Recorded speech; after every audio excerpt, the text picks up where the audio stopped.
Katika siasa ni kwamba chama cha ODM kimezindua wagombea wake atakaopeperusha bendera ya chama hicho kwenye chaguzi ndogo za Novemba 27. Chama hicho kimeahidi kutetea viti vyote vilivyokuwa navyo hapo awali. Viongozi wa ODM wanasema baadhi ya wagombea waliidhinishwa bila kupingwa kwenye mchakato wa ndani wa chama, huku kura za mchujo zikitarajiwa katika maeneo yenye ushindani mkali kama vile Kasipul na Unguja. Grace Ng'ang'a na maelezo zaidi. Chama cha ODM kimezindua baadhi ya orodha ya wagombea wake watakaowania kwenye uchaguzi mdogo wa Novemba 27, kikiwa na matumaini makubwa ya kupata ushindi na kuongeza idadi ya wabunge wake.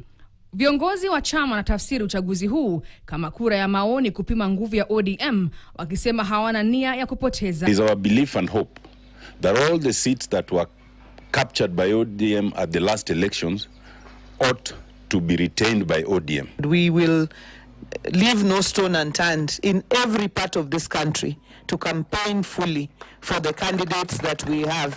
Baadhi ya wagombea waliidhinishwa bila kupingwa kwenye mchakato wa uteuzi wa chama, hatua ambayo imesaidia ODM kuepuka mivutano kabla ya kampeni kuanza rasmi. Lakini hali ni tofauti katika maeneo ya Kasipul na Unguja. Maeneo hayo yamepangiwa kura za mchujo mnamo Septemba 24 na 26 ili kupata wagombea rasmi. Very, very credible, free and fair nominations. And the coordinating committee is independent and runs its own operations, even as we, the rest of the officials, run the other affairs of the party. The NEC is fully prepared and will ensure that the exercise is free, fair, transparent and credible. Kile kilichoibua maswali ni kutokuwepo kwa katibu mkuu wa ODM Edwin Sifuna wakati wa uzinduzi.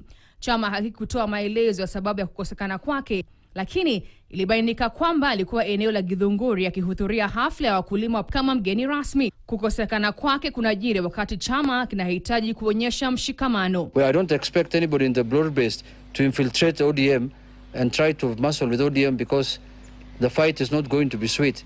So the fight will be between the so-called broad-based and the party of ODM and the infiltrators who think that they can have something in their hands going forward. For those who think that this is going to be, child's play, as Honorable Junetta said, these are midterm elections, and some people have said this is a litmus test. And so we are going to be showing the rest of the country that ODM, as we have said, remain the largest party south of Sahara and north of River Limpopo. We are going to retain our seats. Kwa ODM, uchaguzi mdogo wa Novemba huenda usibadilishe kwa kiwango kikubwa idadi ya viti bungeni, lakini ishara yake itakuwa ni kubwa. Ushindi utaimarisha tena ngombe zake za jadi, huku kupoteza kiti chochote kukionekana kama njia kuimarisha chama cha UDA. Matokeo ya uchaguzi mdogo wa ODM ni muhimu kwa kupima uwepo wa chama hicho kabla ya uchaguzi mkuu wa mwaka 2027. Grace Ng'ang'a, KTN. Katika swala hilo ni kwamba eneo bunge la Unguja